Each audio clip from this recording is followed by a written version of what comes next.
Well, thank you for joining me. It means a lot to me that you're here. I just really want to say thank you for all the support you guys have been showing me on the channel, all the likes you've been dropping, things like that.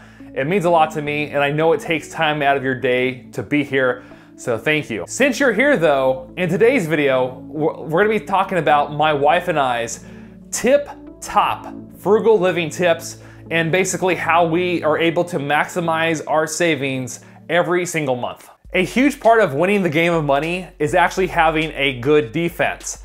And having a good defense when it comes to our finances means we're gonna minimize as much as possible our cash outflows. And part of the way we do that is by minimizing our expenses. Now, the 10 things I'm about to share with you is what I consider to be. If you were to ask me personally, Mike, what do you think saves you the most money? Well, this is it. This is the tactics, the strategies my wife and I employ every single month to maximize our savings and to live as frugally as possible.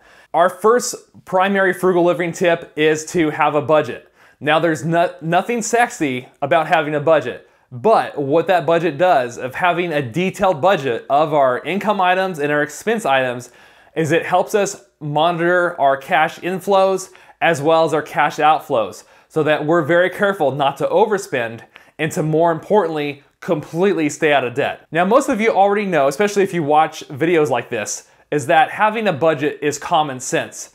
But it's actually not, because 2/3 of people in America are said not to have a budget. So that is a huge reason, I think, why we see so many people struggling financially and going into debt faster and faster than ever before. If you don't have a budget, I have a completely free budget template. I'll link it up in the description section of the video, and I'll probably put a link in the comment section as well. Also, check out the video of how my wife and I save over 50% of our net monthly income every single month. I think it's part 4. I'll link that up as well. And in that video, you're gonna actually see our real budget and our actual expenses that we have to pay pretty much every single month. Speaking of debt, let's talk about number 2, which is to completely stay out of debt or get out of debt. Once you do that, I think you're gonna find you can save a lot more of your income every month, because more of your monthly cash flow is gonna be held in your hands instead of going towards credit card payments, car payments, student loan payments, medical payments, whatever it may be. You're gonna be able to save a lot more money. And with that money, you're gonna be able to start to purchase assets instead of constantly sending your money to the banking system. Now, for my wife and I, you guys probably know if you follow our videos, but our only debt payment is our mortgage payment, which, believe it or not, is only $636 a month.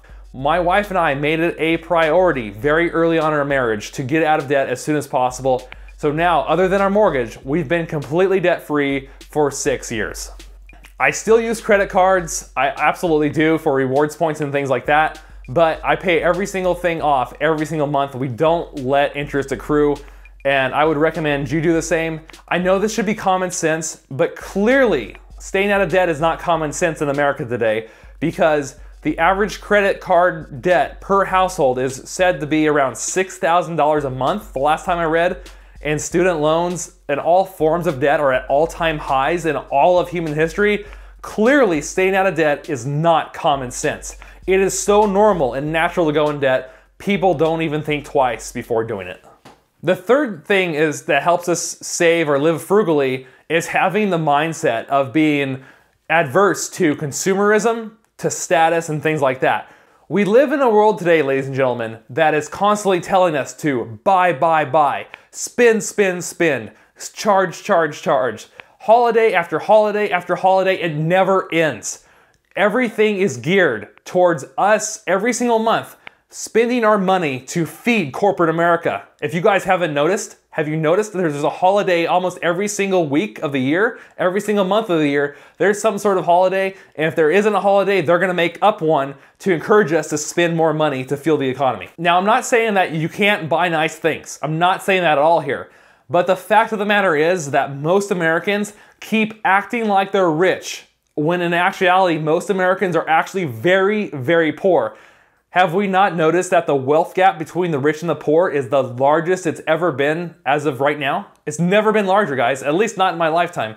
But people are constantly trying to act rich when they're really, really poor. And of course, when they do that to chase status, I understand that they want nice things, but the concept or idea of delaying gratification appears to be a lost art, and people aren't following it. People are instantly buying the BMWs when they're like 19, 20 years old. They're buying the biggest house they can find. There's no thought process of delaying gratification. It's more about how much they can spend to get that look and that feel right now. And I find that people are chasing status. So what I'm saying here is that these people, when they're chasing status, when they're chasing consumerism and products and things like that, they keep getting more and more and more into debt, and it makes them poorer and poorer and poorer. Consumerism and the idea of status is the religion of corporate America, and it feeds corporate America, and people are hooked to it. So if you want to do well, you cannot think like that. You have to break away from that thinking and delay gratification. And once you have a good income, once you're out of debt and things like that, then start to buy nicer and nicer things. But until that point, don't do it, because it's only gonna make you poor. Number 4 is, if you're married, get on the same page with money as your spouse. This is not easy to do. In fact, this is one of the hardest things to do. But if you're married, this should probably, and you wanna live frugally, this should probably be priority number 1. Because if you and your spouse aren't working together with money, it's gonna be almost impossible for you to do well financially if one person's constantly saving and one person's constantly spending. There has to be communication. I'm not saying it's easy, I don't have all the answers, but I know over the years, my wife and I have been working on this. We've been finding new ways to discuss money, discuss what we wanna invest in every month, or every other month, or whatever it may be. But this is absolutely crucial for us to talk to our spouse and find ways to communicate about money with our spouse so that we can figure out what each other's goals are and work towards them without harming the relationship. Obviously, your relationship is more important than money here, but money can really harm your relationship if it's not being talked about and discussed. So that has to happen. If you need to see a counselor with you and your spouse to get on the same page about money, do it. Because having disagreements about this kind of stuff is disastrous for one's marriage and the communication flow within your marriage. So that should be, in my opinion, priority number 1 if you're married for frugal living, is to get on the same page with your spouse about money. If you guys would like me to produce a video around that topic, just let me know in the comments below. I don't think I'm gonna be able to get my wife on camera ever, but I can at least discuss what has worked for us. The majority of Americans don't think money's that important, so most of them, they don't set any goals around money, and that's disastrous for the long-term health of their finances. But setting goals around this kind of stuff, I have found, has helped keep me motivated. And when you become really serious about doing well financially and with your finances, and you have these written goals, you're gonna find and think about all sorts of new ways to save money just because you have these goals. Just because you know what you want and you know where you're going, and that you're gonna do whatever it takes to get there. So having goals around finances will put a fire under your butt like nothing else to help you live a frugal life and build wealth for you and your family. Try it out. I promise you, once you do it, once you set goals, you'll never wanna stop, because you'll find that I've found for myself, that once you write those goals down and you look at them often, you're gonna make tremendous progress with your finances. Number 6, your health is your wealth. Actually, that's not true, because your health is way, way more important than your wealth. It doesn't matter how wealthy you are, once your health goes, you're a goner. But having good health is very important throughout your life. So as much as you can, this is common sense, but you should diet, exercise, try to live a healthy life. Because I remember being at a conference, and this was at a work event, and this is shortly after the Affordable Care Act was put into place, and there was a panel of doctors in the area I live from all these different medical institutions. And what each of these doctors said was quite profound, or quite astounding to me. They said that 50 to 60% of the diseases they're seeing today, they believe comes from people not taking responsibility for their own health. A lot of the diseases is caused by obesity, we're eating a poor diet, and things like that. And so there's so much that can be avoided. And I don't know if you've noticed, but some of the most expensive things on the planet is our health. or relates to our health. Health insurance, prescriptions, doctor visits, all those things can be extremely expensive. And I remember looking at, I wish I had like a graph in front of me, but I saw a graph not too long ago on Bull Boom Bear Bust, which is a channel I follow. And he was showing different levels of inflation that have affected different sectors of the economy or different types of expenses. Well, in terms of the most inflated type of expense today over the last like 40 years was medical cost. That's the number one. Number two was student loans or the cost of education. Those are the two most inflated expenses. So what I'm saying here is that everything we can do to minimize the chance that we're gonna, fall prey to disease because we're not watching our weight or our health or whatever it may be, let's do it, because it's gonna probably save your pocketbook almost more than anything else you can think of. Number 7 is deciding to purchase things based on logic and reason versus just wants. So this is the age-old battle of needs versus wants in a sense. Obviously, we need goods, we need services to live in the world we have today. But before I go to make a purchase, I'm always thinking about how can I get what I need for less money? How can I get what I need for less money and also that still maintains the level of quality I need it to be? So there's a lot of things in my life, for example, like buying a car. Like I could afford like a $40,000 Lexus, but instead I paid cash for a $20,000 RAV4, which is a Toyota product, right? So I know that Toyota usually makes really good cars, high quality, but I decided that it's more important to me to have that extra money in my pocket than it is to look fancy in a Lexus. See, both cars would get me to the same place, but by buying the RAV4, which I did last year in last May, I was able to keep about $20,000 more in my pocket, which I used to invest or put into our house or whatever it may be. So it's having the mindset of everything you're gonna buy, how can you buy it for less? Will it serve your needs? And will it still maintain the level of quality? Now, if I can't get the level of quality, I'm willing to spend more. I don't mind doing that. But you can see from this mindset, it's not about just clipping coupons, saving a few bucks here and there from having an app or rewards points. All that stuff's great, it does help, but it's having a mindset from everything from our food all the way up to purchasing a house of how can we get by, live the life we want to live for less money, and being intentional about not falling prey to trying to look fancy for people who don't care, of chasing status, and not getting hooked on the religion of consumerism. So just think about how much, a lot of products we can buy today have all these features. These cell phones now, the newest cell phone from Apple's like $1,300 or $1,200. I don't need all those features. In fact, I'm still using my iPhone 5S.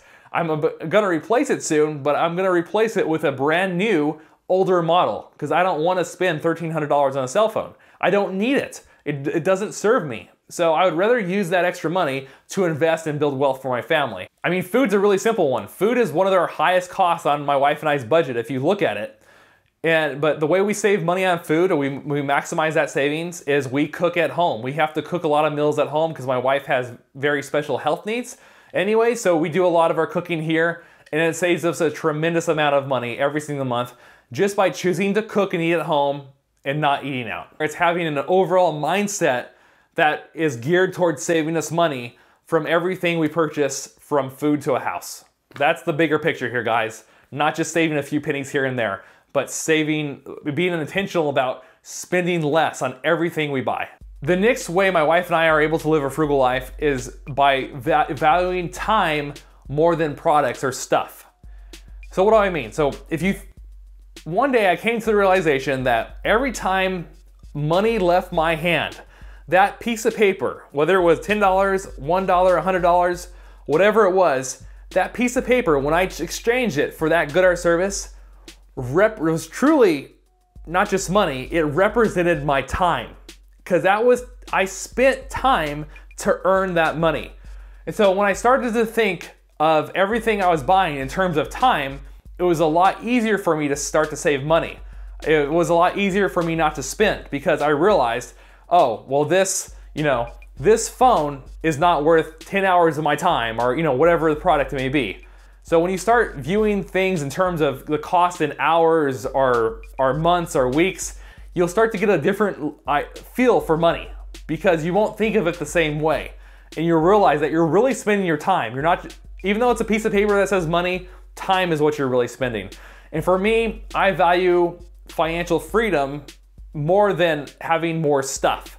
And because I value my time more, because I find that the greatest enjoyment in my life, the greatest fulfillment comes from knowing I have options and the time to do the things I like to do, to spend time with family, to interact with friends, to do things that often don't cost money, but not having the time to do that because I'm constantly needing to work to, try to keep a roof over my head. Well, then that's no fun. So having time to me is more important than having stuff. So try it out. Start looking at expenses in terms of time rather than a dollar value, and it will completely change your mindset on money. Try it out. My 9th biggest tip for saving money and living a frugal life is actually find something you love to do that helps other people, and something that might even make you some extra money.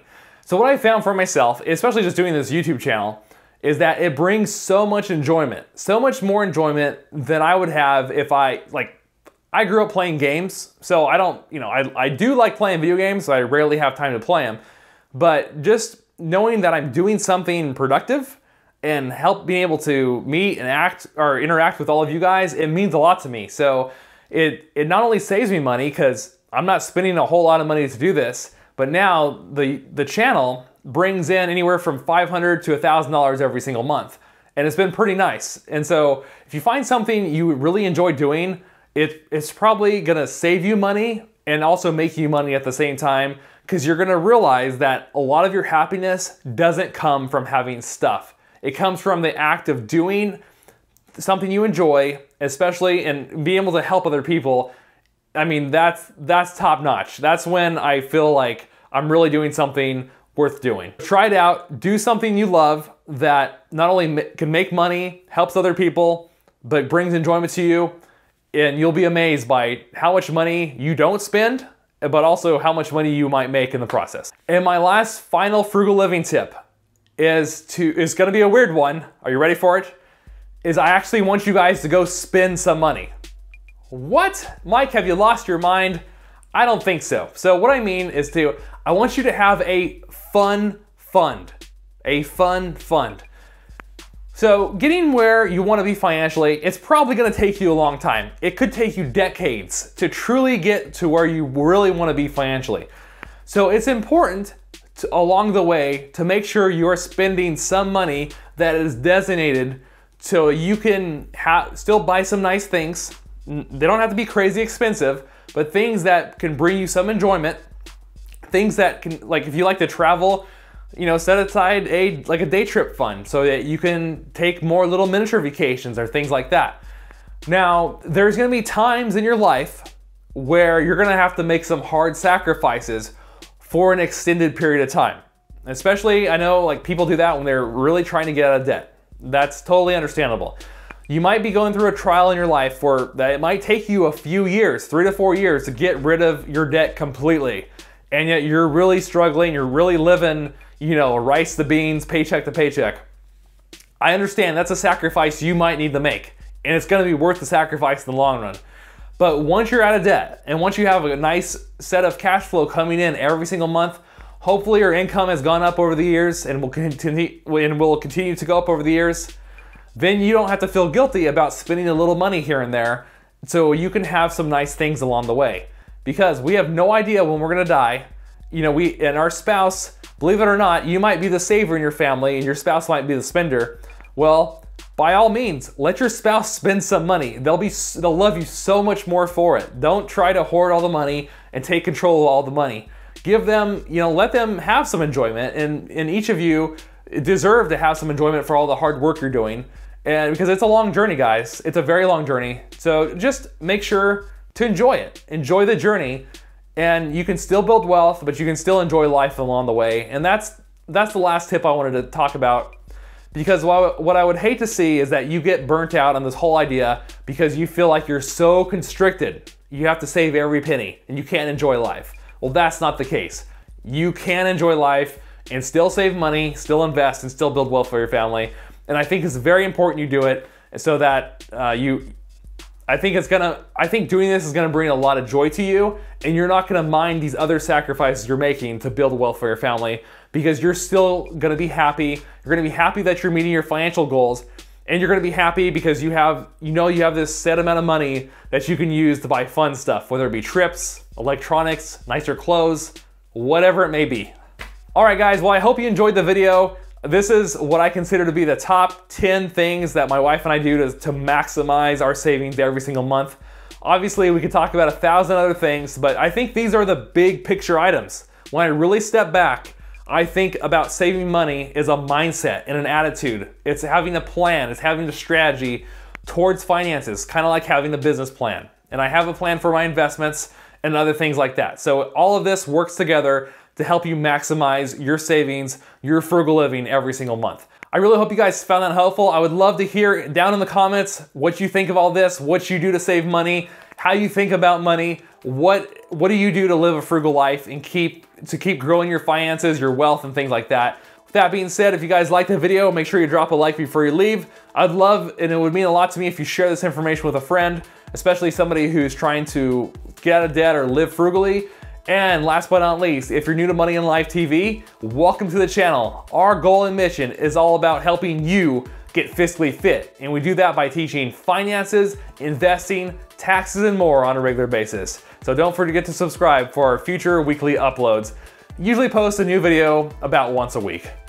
All right, guys, take care, everybody. I love you all, and use this information to live your life uncaged. Bye, guys. Have a good week. Peace.